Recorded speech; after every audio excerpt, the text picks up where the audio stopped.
ওপর দিকে থুতু ফেললে যেমন গায়ে পড়ে, তো সেই বিষয়টা আমার ফাইটটা হোক সিপিএমের সঙ্গে, ফাইট হোক বিজেপির সঙ্গে, কিন্তু এখানে হাই বিধায়ক আপনি করছেন কি? যে আমাদের লজ্জা লাগছে যে আপনি দুবারের বিধায়ক আমার এখানে, এই আউটকাম 2 নম্বর ব্লক জিতাইছে, যে 1 এবং পৌরসভা মাইনাস থাকে, আর এই ব্লকটাই আপনাকে 2 বারে জিতালো। তা আপনাকে এইরকমভাবে করতে হবে আমাদের কর্মীদের ওপরে?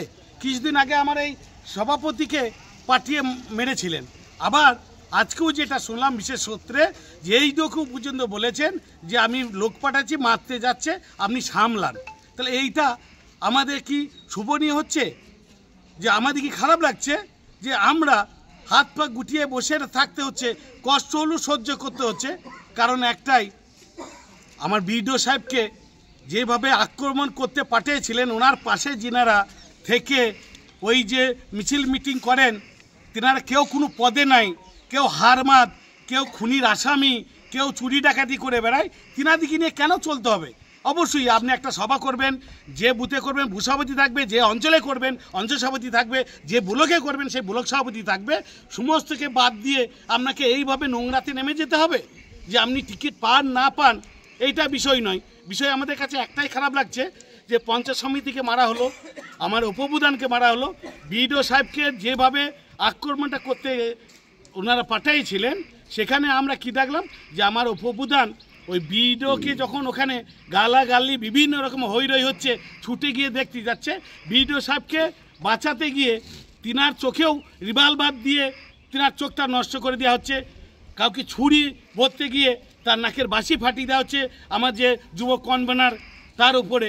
তো এই রকম কেন হবে? আমি তো আমার পার্টির কাছে হাত জোর করে রিকোয়েস্ট করব যে আপনারা একটু দেখুন, একটু নজর দিন। নচেত এইটা ছিল সিপিএমের দুর্গ, আজকে আমার মাননীয় মুখ্যমন্ত্রী আমাদের সেনাপতি অভিষেক ব্যানার্জির যে নেতৃত্বে আজকে এইটা আমাদের তৃণমূলের দুর্গ।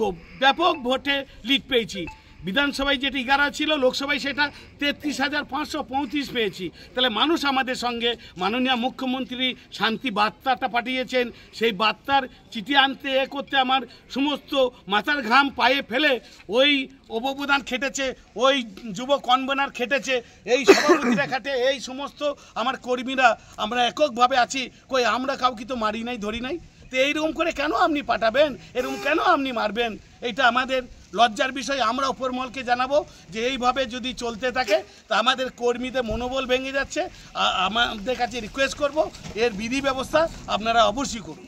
অবশ্যই এইটাই তো বিষয় যে বিধায়কভাবে যদি এইরকম করে তা আমাদের কত কষ্ট লাগছে, কত খারাপ লাগছে যে একই সঙ্গে তিনাকে যেভাবে নিয়ে আমরা চলেছি, যেভাবে করেছি, তিনি যে আজকে এইরকম করবেন, এইরকম ভাবেন, এটা অভাবনীয়। আমরা কখনোই স্বপ্নেও ভাবি নাই। তেনার উপরে আমাদের ব্যক্তিত্ব, আমার 7টা অঞ্চল সভাপতি কোনো কিছু করেন না, আমি ব্লক সভাপতি কিছু নয়, আমার পঞ্চায়েত সমিতির প্রধান উপপ্রধান সকলেই তিনাকে দাদার মতো ভালোবাসেন, হৃদয় দিয়ে ভালোবাসেন। তিনি যে এইরকমভাবে করবেন এটা আমরা কেউ কখনো স্বপ্নে ভাবিনি যে তিনি ওই খারাপ মানুষের সঙ্গ দিয়ে আজকে এত কিছু খারাপ করবেন।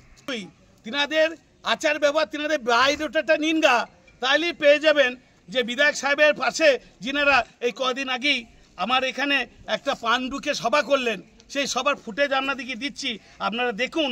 সেখানে ব্লক সভাপতিকে কি বলা হচ্ছে, সেখানে অঞ্চল সভাপতিকে কি বলা হচ্ছে, সেখানে পুলিশকে ধমকি চুমকি দিয়ে বিভিন্ন রকমের অশান্তির বাতাবরণটা তিনারা দিচ্ছেন, এবং মাইক ধরে পাশে বিধায়ক বসে রয়েছেন। আর সেখানে ওই যে হারমাতটা অরূপ মিদ্যা বলে যিনার নাম, তিনি সেইভাবে বলছেন, আর বিধায়ক ওই মুচকি মুচকি হাসছেন। এটা কখনোই হতে পারে না, এটা কখনো মানা যেতে পারে? পুলিশকে বলছেন, অঞ্চল সভাপতিকে বলছেন, ব্লক সভাপতিকে বলছেন, আর বিধায়ক সেখানে পাশে বসে তিনার মজা নিচ্ছেন, তিনাকে উত্তরী পরিবরণ করছেন। এই তো আমার বিধায়কের গুণ। আমার নাম শেখ আব্দুল লালন, আউটকাম 2 নম্বর ব্লকের মামাটির মানুষের সৈনিক হিসাবে কাজ করি। আমি আউটকাম 2 নম্বর ব্লকের ব্লক সভাপতি।